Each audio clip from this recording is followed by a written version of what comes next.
Hello students, I am Pankaj Singh. Today I am going to explain exercise 1.4, that is a visualizing. Before introduce this exercise, I explain something.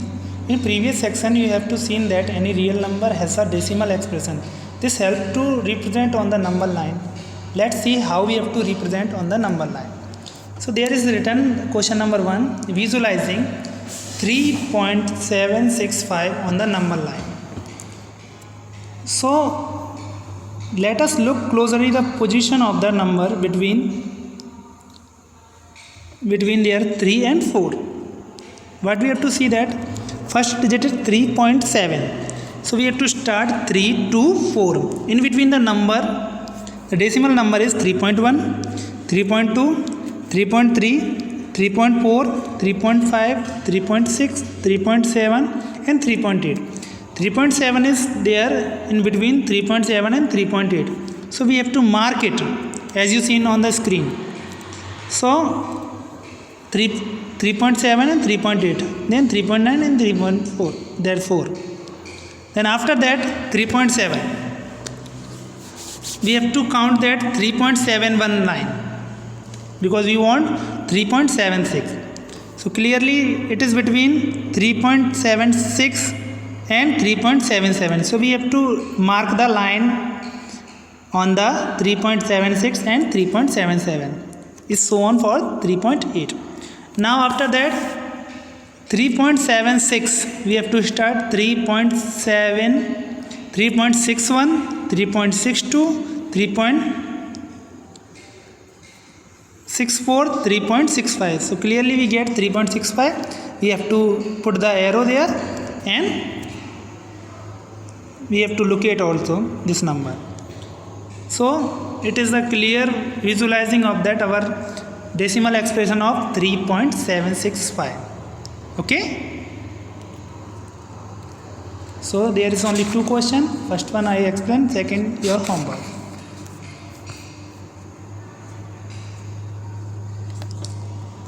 Then now exercise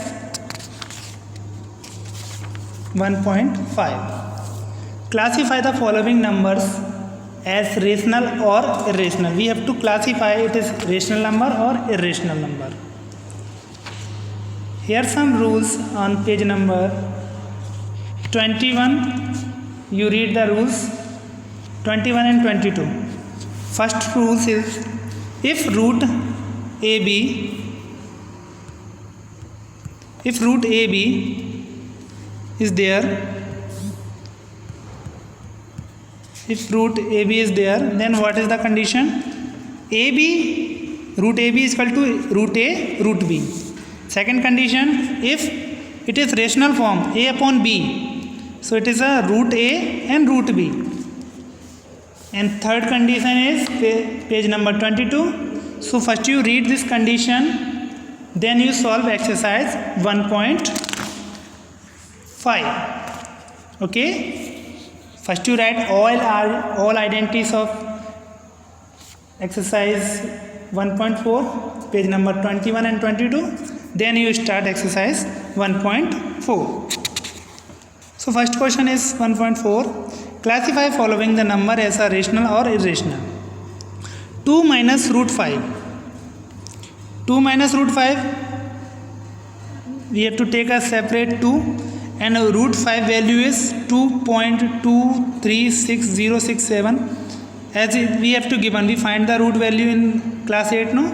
We have to decide of that one. 5 divided by 5 means we have to take that number. That number we have to count that time only for division method. You recall class 8. So there is root 5 value is 2.236. While we have to minus this one, we get this one 2360679. So as a decimal expression, on this expression is non-terminating, non-recurring. Therefore it is a irrational number. Okay. And here there is the answer is coming for 3. 3 is a rational number, the second number. Okay, means जो point के divide के बाहर निकल जाता है digit, उससे minus करके जो नंबर निकलता है वही डिसाइड करता है ये रेशनल है या इरेशनल नंबर है। Here is 2 root 7 and 2 root 7. Root to root cancel, root 7 to root 7 cancel, and there is remain 2 upon 7. Clearly 2 upon 7 is a rational number.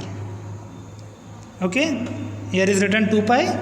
As we know that pi value is 3.1415, so it is irrational number. The more understand, you have to see the video.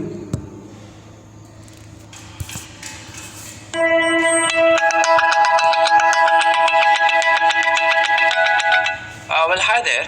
Let's try and classify the below following numbers as rational or irrational. Look at the first one. We have the number 2, which is a rational number, right? And root 5, which is an irrational number. So root 5 is being taken away from 2, or you could visualize this as the sum of a rational and an irrational number, right? Where minus of square root of 5 happens to fall to the left of 0, right? So what is the sum of a rational and irrational number? Yes, you might have read that it is always irrational. So therefore the first one is an irrational number. Okay, this is an irrational number. What about the second one? The second, we have 3 plus square root of 23, which is one quantity, and square root of 23 is being taken away. So simply open this bracket up. If you do that, one would get the following, and simply cancelling away the plus and the minus square root of 23, because they are the additive inverse of each other, so one is left with. As we seen that those number is irrational, we have to take away. Okay, just 3. So what is 3? 3 is a rational number, so therefore you can say second one is a rational number. The third one there, as you might be looking, the numerator is a product of a rational number, which is 2, and an irrational number, which is square root of 7. So essentially the numerator is an irrational number here in this case. The denominator also happens to be an irrational. One factor is 7 and the other factor of the denominator is square root of 7. Do you find that there is a common factor between the numerator and denominator apart from 1? Is there any common factor that you see? Yes, there is. Square root of 7 is the highest common factor here, and it so happens that square root of 7 is an irrational number which is cancelled from the numerator and denominator, leaving away just 2 upon 7. And what is this? Yes, you guessed it right, it is an irrational number. So third one is it is a rational number, right? So the third one is a rational number there. What about the fourth one? You have 1 upon square root of 2. Okay, so it's always good to rationalize the denominator. Rationalize the denominator means converting the denominator, which here in this case is an irrational number, converting this into a rational number, and this is achieved by multiplying the denominator with square root of 2. If you are multiplying the denominator, one should also multiply the numerator with square root of 2. Essentially this is not affecting the original number, right? But the advantage is that now the denominator turns out to be a rational quantity. Okay, why do we actually rationalize the denominator? The point is, dividing 1 with an irrational number, which is square root of 2, is quite tough compared to dividing square root of 2 with 2. Okay, that's why this is always an advantage point to convert or to express the denominator into a rational number, or essentially rationalizing the denominator.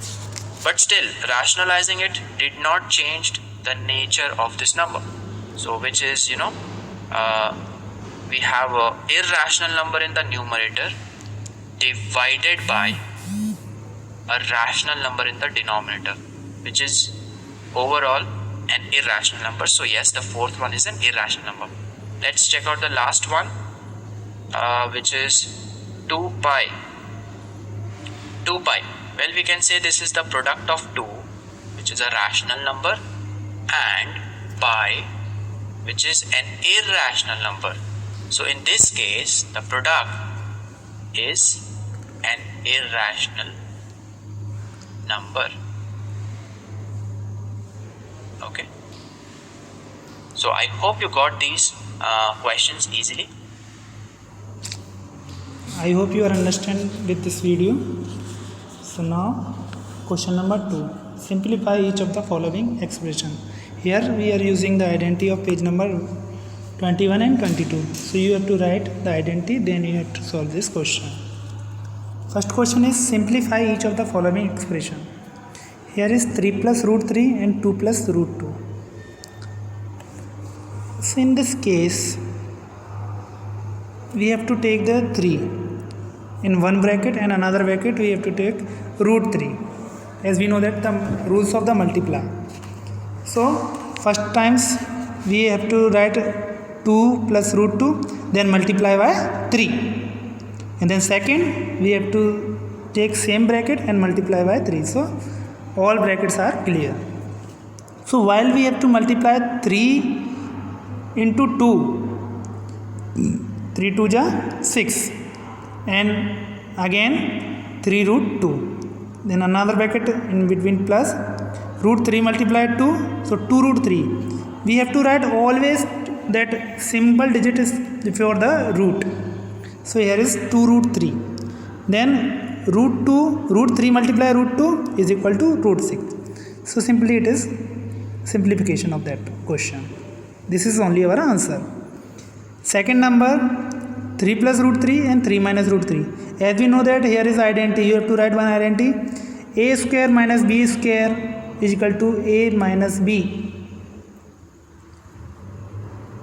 Okay? A square minus b square is equal to a plus b, a minus b. So here we have to solve that. Root 3 square is 9, and root to root cancel, there is 3 only. So while we have to minus 9 minus 3 is equal to 6. So 6 is the answer of second number question. Third and fourth you have to do the homework.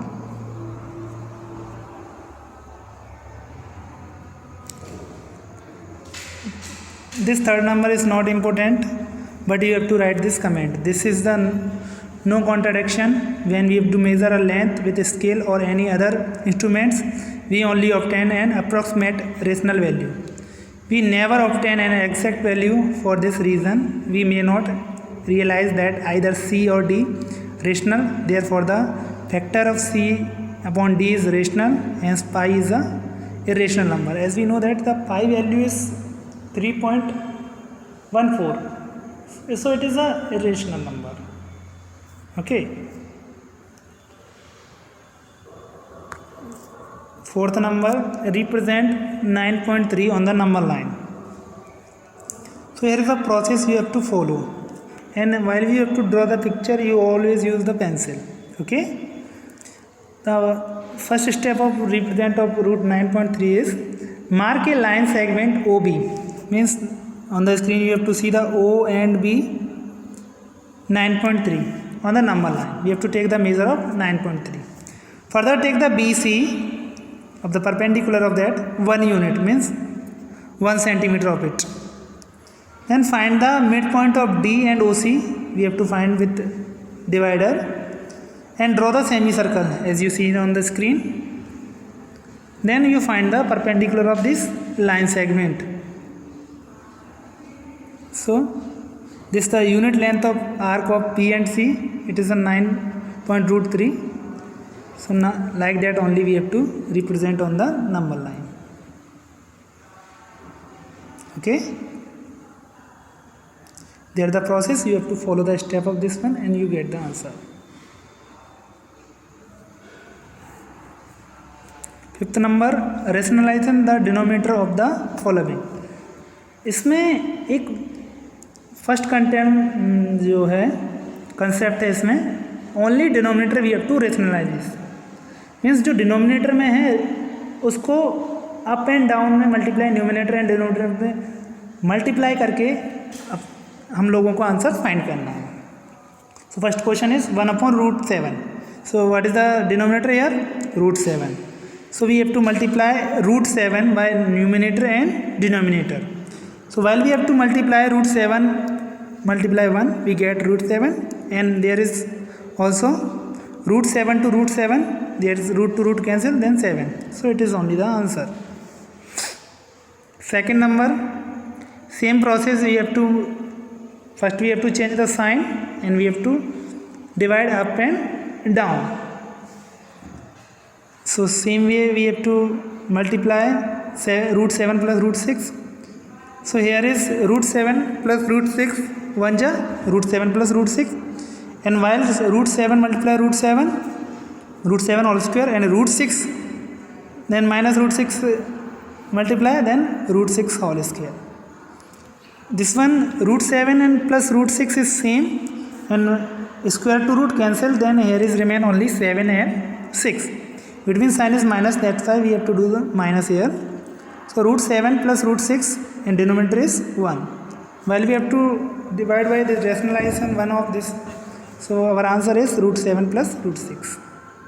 I hope you are understand, and you have to do that based of question 3rd and 4th. And if you are not understand, I leave the video here. Sorry, solution only. You seen? Then you do. Okay, now exercise 1.6, question number first. It is very easy exercise, and here also some rules, page number 26 before the exercise. If a power p and same digit a power q, then what we have to do? A power p plus q, means we have to add the power. It is the rules. There is 4 rules. First you have to write the rules, then you solve exercise 1.6. So exercise 1.6, first question is says that find that 64 power 1/2. So first we have to do the prime factorization of 64. 64 prime factorization we have to do, then we get 2 multiply 2 multiply 2 multiply 2 multiply 2, means 2 is 6 times. So 2 power 6 we have to get, and there 2 power 6 we are writing 64 like a, we can write also 2 power 6, then multiply 1/2. 2 to 6 cancel, then we get 3 only. While we have to multiply 2 3 times, we get 8. There use the identity a power m and n, so is equal to a power m and n, means we have to multiply the power. Second one 32, same we have to do that, and same identity is used here, and we get the answer of this question.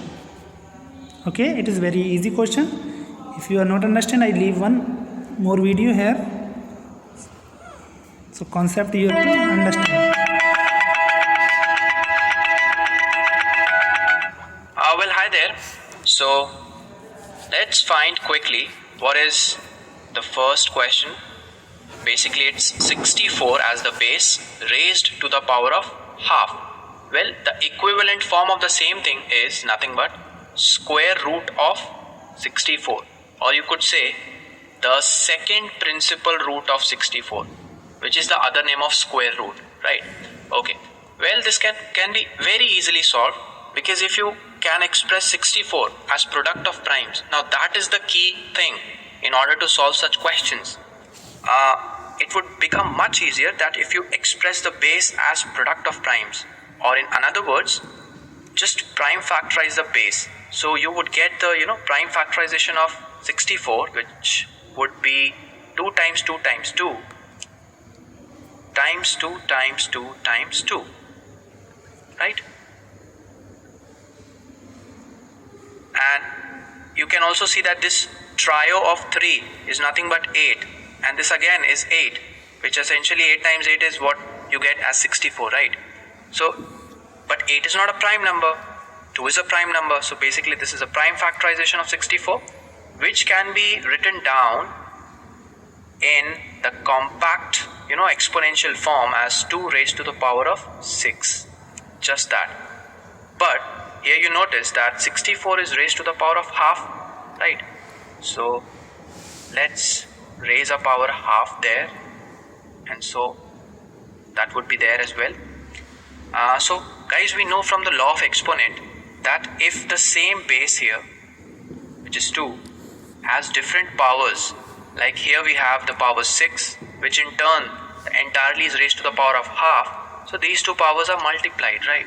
From the law of exponents, let me make a quick recall if you're forgetting that. If a is a base raised to the power of b, and that in turn is raised to the power of c, this entire thing, and let's say that in turn the entire thing is raised to the power of d, well, let's say b, c and d are some rational numbers, then one can say that the total power of this base a would be simply the product of b, c and d. Okay, so b, c and d. Okay, so simply if you multiply this, what you get 6 times half, which is 3, which is 2 raised to the power of 3. Essentially this is nothing but 8. In other words, square root of 64 is 8. Second one that we have. I hope you are understanding of this video. Now question number 2, find 9 power 3 upon 2. So first we have to rationalize, means prime factorize that 9. So 9 of the square of 3. So we can write 3 multiply 3, and there is 3 upon 2. So 2 to 2 cancel, and now this remain 3 power 3. So while we have to multiply 3 times, 3 3 ja 9, 9 3 ja 27. So answer is 27. And here fourth number also I want to explain. There is 125, the power is negative, minus 1 upon 3. So while the power of, if negative a power m is equal to 1 upon a power m, means that negative power should be plus while we have to do the rationalization of this power. So as we know that 125, we can write 5 is 3 times, because 5 5 is 25, 25 3 is 125. Same way 5 is 3 times, multiply 1 upon 3, 3 to 3 cancel, and here is remain only 1 upon 5. So 1 upon 5 is the answer of that. Third number, we have to do simplify of that. So as a consider of this question, there is 2 power 2 upon 3 and another 2 power 1 upon 5. So the solution of that, if a power n dot a power n, the rules of we have to add the power. So we have to take the LCM, 3 and 5 15. So 5 multiplied 2 times, 5 to the 10, then 3 1 ja 3. So here we have to rationalize them, and we add the power. 10 plus 3 is equal to 13, and downside is 15. This number is not cut, so answer is 13 upon 15. Okay, and that third and fourth number you have to do yourself. I hope you understand the chapter first. First of all, you have to do the notes and write all identities in your notes. Okay. If you have any doubts, you have to mark in your notebook. I am solving while the school is open. Okay. Thank you and have a nice day.